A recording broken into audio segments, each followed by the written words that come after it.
A few days ago, I was making a pastoral visit, a communion call to a person who has pretty pronounced dementia. And it was a particularly difficult day for this person. Lots of restlessness and agitation, which can go hand in hand with dementia. And when I'm in moments like that, I'm grateful to be part of a tradition like we have in the Episcopal Church that really leans on very prescribed ritual and tradition, whether that's in the prayers of the Book of Common Prayer, or just some of the tried and true traditional prayers of Christianity. Because I found over my years as a priest that kind of ritual and those kind of familiar prayers and words can really help somebody with dementia or Alzheimer's track in a way they otherwise wouldn't be able to track. So while I was visiting with this person, I leaned into all of that ritual, those familiar prayers. We prayed the tried and true texts of the Beatitudes, Psalm 23, and the Lord's Prayer. And after giving the person communion and offering them a blessing, I extended a hand and I said to the person, "Peace be with you." And it was at that moment that the person's restlessness and agitation softened and then settled. Their eyes opened wide and they took my hand and said, "And also with you." The first words of coherence I heard from that person in the 35 or 40 minutes I was with them.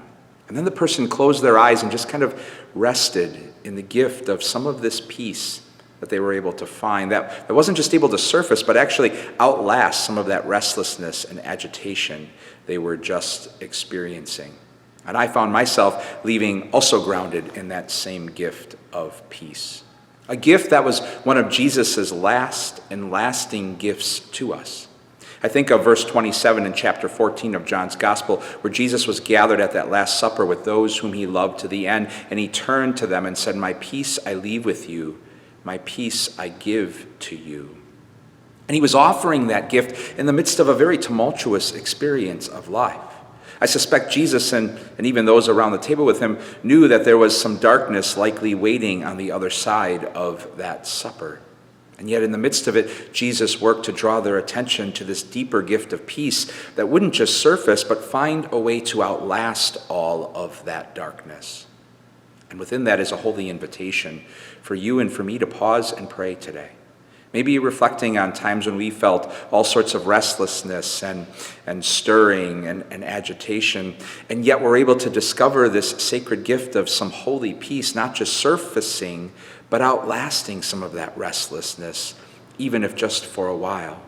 And then follow the example of that person I had the blessing of visiting with a few days ago, and simply closing our eyes and resting in the gift of that peace for just a little while longer.